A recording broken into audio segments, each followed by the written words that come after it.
Turn it up. You're listening to the Country Music Rocks podcast with Danny and Julia. Your all-access pass to all your favorite artists, untold stories, and the real behind the scenes of country music. The countdown is on. It is. Man. I literally can't believe it. It's Christmas. And then a couple days later, it's going to be New Year's. I know. And then we're in 2026. I feel like we got short-changed this year. Yeah. It went by so fast. Thanksgiving, and then 3 weeks later, Christmas, and now New Year's. Can we? I think it would be easier if we had Halloween like in the middle of October. Yes. Thanksgiving like the third Thursday of November. Okay. And then because then I think it gives us an extra week of Christmas. I was talking to somebody today, and they were like, "Oh yeah, Christmas is next week," and I was like, "Wait, what?" Yeah. You know, and of course, when everybody's listening to this, it's going to be literally this week. So it's like, it is coming up on us so fast. It's way too fast. And have you done any of the shopping yet? My shopping is almost done. Okay, that's good. So And I say almost because I keep seeing stuff and I'm like, oh, like I was at the store yesterday and I was like, oh, I need 2 of those. Yeah. Wasn't planning on it. Well, but of course. So, you know, it's the never ending shopping, but for the most part, it's done. Okay, that's good news. Yeah. I have realized I don't like to procrastinate because I'm always like, oh, I need this or I need that. And I'll find stuff a little here and there. Yeah. This year, my wife Kim and I are doing just little different things. We're just sharing something small with each other. Yep. It's mostly about the kids anyways. Yeah. Because when you get to a certain point, you're like, what else? What do I if need? we want it, Exactly. I'll just go buy it myself. We already have it. Yeah. Right. Like, honey, I need a chop saw. Yeah. Let's go buy it. Because she doesn't know which one I want or whatever. Yep. Your husband John's probably the same way. Exactly. Especially when it comes to the tools. Yeah. So we've done a little bit. I still have a little bit of wrapping to do. But I was looking at the calendar and I realized how much stuff that we have done over this past year. It's been a year. It really has. Yeah. I mean, all the concerts we did, it seemed like basically from like April through September. Was nonstop. Yeah, we were literally out every weekend seeing a show or doing a show or somewhere visiting somebody. Exactly. Yeah, I think I traveled from April to September. Actually, no, through October. I traveled every month. Right. I was somewhere every month from April to October, and then I didn't go anywhere in November. Right. And then I was just out of town again last week in December. So it's like, it's been nonstop. It's crazy. You were doing so much with Raising Cane's this year. Yes, which it's was been awesome. exciting. Yeah, it's great. Really had a lot of fun with them and looking forward to doing some more with them in 2026. So I look back at 25 and I realized, okay, what was my favorite moment? Obviously the concerts are great. Yep. Love them. Yep. But for me, it was a big year for you. It was probably a special year. The biggest and best year of my entire radio career life was getting to be on stage at the Grand Ole Opry. Yeah. In fact, I'm going to show my shirt off. Absolutely. I got this when we were in Nashville. It's really cool. You can see it. You could order it on the Opry website. Yes. But yeah, that for me was the highlight of 2025. In fact, as it should be. I have this tattoo on my arm of a guitar that I got done in Nashville, and it's got the 3 Nashville stars. It has my father's initials in it. Because my dad and my mom raised me pretty much on country music. Right. And I was saving this one spot for like an ACM trophy or a CMA trophy. But I don't think there's anything bigger than being on the Opry. For sure. So I've decided I'm going to, next time we go back to Nashville, I'm going to go back to RJ, who was the tattoo artist that did this. And I'm going to have him write Opry. Oh, 9/21/25. Oh, that'd be perfect. Yeah, so that way it'd be cool. That way I know if this is embarked with me for the rest of my life. So it'd be really cool. So yeah, that's my greatest gift this year. You know, family and friends, always a great gift. Yes, love being with them and love spending time with you and your husband John. But for that one night, that was a big moment. For you. it was like the biggest night of my life. It was awesome. Yes, and I was very excited that I got to see that. That was very cool. So I'm very grateful that you guys were there as family. For sure, because it was one of those moments I was like, this is probably never ever going to happen again. Yeah, and you want to soak up all of it. So it was very, very cool. Yeah, this year it was, again, it just went by so quickly. It goes by and I think, so fast. As you get older, the years seem to go by so fast. When you're a kid, it's like, oh my gosh, is this year ever going to end? I know. Then now all of a sudden it's like, can I get 5 more months back? You know? But it's been an exciting year. Again, did a ton of traveling. Looking forward to doing that more next year. Yeah. A lot of great concerts. Anything specific in 2026 you really, really like focus on? Like, I got to get this done. You know, I don't. That's a good question. And I think I want to make this happen for both of us. I want to. We've already had the pleasure of going to Red Rocks. It's when you just said that was kind of what was going through my head. And I'm like, I feel like it would be Red Rocks. Yeah, and we love to travel together. We've done it. I don't know how many times. Millions of times. Yeah, we've spent many nights together in Nashville doing lots of things. So this year, I think I have 3 things on the bucket list I want to do. I want to go to. I want to go to your hometown. Yeah, I want to go to Boston. Let's do a Boston trip for sure. I definitely want to have us go to New York. Maybe we could do something with Canes. There you go. Yeah. And then we got to hit Denver. Yes. That'd be cool in 2026. Okay. 3 big goals. We just put those out there. Yeah. In the podcast universe, so we'll see. What happens at the end of next year if we were able to check those off the list. Yes. Yeah. Okay. We got to write that down so we don't forget. Yeah. Well, hopefully nobody's probably going to let us forget now. We put it out there. I don't think so. But yeah, it's one of those things. Like you look forward to the New Year's.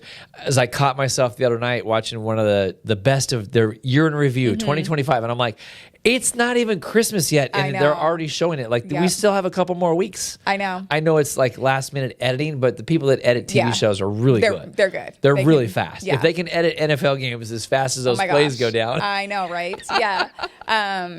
It's mind-boggling how quickly this year has gone by. For you though, like in music, what was your biggest surprise, or what did you kind of think this year was different from previous years? Anything? For me, I love the growth of Ella Langley this year. I wasn't surprised by it when we first heard her song with Riley. I knew something was happening. We just felt it in the industry, like this girl's doing something. And then, so that was the biggest thing for me. Looking back at all the concerts, Lainey definitely has always been on my list of so fun to see, so much growth from her. And looking back, like I can't even remember all the concerts that we saw this year. I know. I was trying to think back as well. You do kind of lose track. Yeah. Zach Top, another one of those moments like we witnessed it when we saw him down in Eugene a couple months ago. Like this is changing. Yeah. This is a changing of the guards now when it comes to country music. It's making a circle. It's coming back around. He's going to be the next George Strait. Like I took my son Tanner, and that's another thing I'm really blessed with. He's now at the age where he's old enough to enjoy the music and go with me and drink beer and have fun. Like dad, hanging out with my dad, and we're having a good time.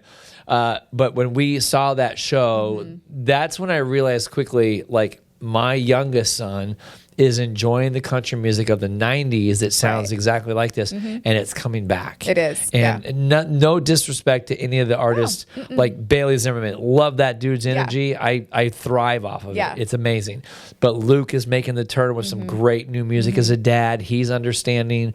So I love seeing that full turn making its way towards country music. That's what I like about it so far this year. That was the biggest for me. Yeah. It's funny you say that because it's basically exactly what I was thinking. I felt like this year was such a rise from the rising artists. Yes. You know what I mean? Like Ella, Tucker, Zach Top. I mean, they just really, it's almost like the seasoned artists took a step back. Yeah.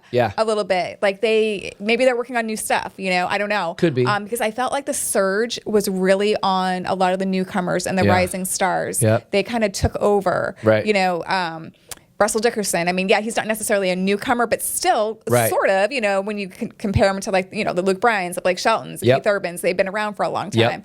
Russell had a fantastic year. He did. But he was kind of quiet about it. He wasn't so active like some of the others, Yeah. There was a few others that they just, I don't know. I felt like it was the rise of the newcomers in 2025, which I thought was really interesting. It's funny to see it through the years too, because as long as we've been in the industry to see it, like just as the award shows go, for years it was always Artist of the Year is George Strait. Then it went to Garth Brooks. Now then it went from Garth to the next level. Now it's Stapleton. Yeah. But when it came to like duos and stuff, it was always like Brooks and Dunn, the Judds. Then it went to Dan and Shay. Then it went to Brothers Osborne and stuff. And this year, now, it's really cool to see because I feel like the Zach Tops, Tucker Wetmores, Megan Roney, and Ella Langley, Megan's those another 4 one, in Jelly Roll. Yep. Those 5 names, like, you can't go anywhere and not hear their names somewhere in country music. Right. You know, it's funny. I was driving through a local burger joint the other night in Ridgefield. You probably know it. I've heard of it before. My favorite stop Yes. in Ridgefield every time I go. I heard somebody blasting the Ella Langley song the other night, and she was singing at the top of her lungs. I love that. And I was like, "You go, girl! Yeah. You have fun with that." You know, it was great. It was awesome. But it's been a wild year for music for sure. It has, and we saw Post Malone this year. Yep. On his tour, and I thought it was really interesting because my husband and I had seen Post Malone. I think it was 2 years prior. And so he wasn't really doing the country thing. I think he was probably just starting to maybe dabble in it, but nothing had been released at that point. Yeah. I don't even think he was working with Morgan at that point. So it was definitely more of his show. So, and I know a few of his songs. Sure. But it was very interesting to see his show this year because when we did go to his concert before, there was no band. It was just all, the music is just already plugged in and he was just singing and, whatever. Right. This year, and I didn't expect a band this time. I'm like, well, there's probably not going to be a band, even though he's doing country. And right. I have to say, I loved his stage setup, how it looked like downtown Nashville. It was cool. I loved how he had a full band. Yep. And I have to say that I just love the respect he gave to this genre. Like, he didn't come into country thinking, I'm going to be, just making a country album to say I made a country album and, walk away. Like somebody else? Yeah. But you can just tell he respects it. Right. First and foremost, I think he really has a respect for this genre and he just loves it. Yeah. So I think it's really cool, his take on it. It is funny you say that because my old radio partner, Jake, when we saw him 3 years ago at the CMAs in Nashville, he did a performance on stage and he sang John Deere Green. But it was with Hardy and Morgan Wallen. Okay. And at that point, Jake was like, this is going to be massive. And we were cracking up because he's so tall. He's got long legs. And we were like, he reminded me of Woody from the Toy Story movies. Because the way he danced and his boots and everything. Yeah. But I was like, you're right. There's something happening there that's going to be interesting. And then boom, all of a sudden, we've got a, F1 album with millions of artists on it. I know. He's worked with everybody and paying respect to everybody. Exactly. Very, I saw videos of him and Dolly Parton together that I was like, he's the nicest guy. Yeah. So cool. Yeah. So I just think it's really been cool how he just kind of came into the genre and didn't try to just make a name for himself. Right. It was more about the music, it seemed like. Yeah. So I thought that was pretty special. He special. wasn't just being some superstar just trying to make millions. Yes. Yeah. He was a real genuine guy. Yes. For sure. I love that. Yeah. It was cool. So 2025 was a great year. It really was. I'm pumped for 2026. Yes. But I'm ready to enjoy the holidays. Yes. It's time to take a little time off. Yeah. Yeah. Yep. So I think that, I'm getting ready for Christmas. I just got back from Boston celebrating with my family there. Yep. And so that was fun. Good. It was cold, no snow. So I was a little disappointed with that. But Sounds like home. It was cold. So at least it was you felt like the seasons. So right. I was excited about that. Yeah. We're staying home this year. We're not going anywhere. We're just going to relax, cook dinner at the house. Nice. And we have new family members in our family this year. So we're going to look forward to spending a little time with them. Yep. And just enjoy some time and just downtime playing cards and games like we get crazy. We always do like these Nerf wars. I was going to say, you guys do the Nerf wars. We do. And it seems like for months I'm finding Nerf darts all over my house because I'm sure you are. There's 18 of us. Yeah. And we have like 30 Nerf guns. Yeah. And with a 2-story house, you never know where they're going to end up. Right. You're going to find them in April. One time, I'll never forget this. It was like July. We were dusting something and we had this plant. And I looked down in the plant. I'm like, are you kidding me? There's a Nerf in there. I never saw it in there. How funny. So it was funny. So yeah, we're looking forward to that. It'll be really cool. So it'll be a great way to wrap up the year and then start fresh with a clean slate in 26. Yeah, no, I'm excited for the new year. I think us with the podcast, we're going to have a lot of ideas. Lots of ideas. So I think that we're going to be able to get those. Yeah. Finally have some downtime. I know we've both been so busy in different ways. Yep. I've been traveling a bunch. I know you've had a lot going on. So I think that, having the holidays are now here, we can sit back and enjoy. Yeah, and for sure. And if you have ideas, anything about the podcast, please write us. We'd love to hear from you. Subscribe on our YouTube channel. Listen to the podcast. Share it with your family and your friends. Please don't be shy. Let us know what you want to talk about. We're here to talk with you as well. We'd love to talk to you about it. And I think next year, we're going to try and incorporate a little video. So we might get some surprise artists next year. Yes. We're looking into that too. Yep. Which is really cool. We've got so some people already see. on the list. Yes. So a couple friends. friends. Yep. So we're excited about that. Yeah, they're like, we want to join and have some fun. We're like, cool. Yeah. We got to get some production pieces first. I know. I've gotten a few emails as well about it with some other artists. So I felt bad. I'm like, well, we've already kind of have our calendars full right now, but now with the new year coming, we're able to get some more people in there. Give us a few moments. We'll get with you. And we'd love to hear from you. Again, you can email Julia at countrymusicrocks.net. And myself, Danny, at countrymusicrocks.net. We'd love to hear from you. Even if you just want to say hi, just whatever, how much you love the podcast, we'd love to have it hear from you. Just give us all your, whatever you want to talk about. Julia's got great things for ideas, and I can always help out with music. If you're looking for stuff, just let us know. We're always here for you, for sure. Yes. And we just want to say, have a great holiday season. Yes. Happy New Year's from my family to yours and to yours. Yes. Merry Christmas, everybody. Have a safe and happy New Year, and we will see y'all in 2026. See ya.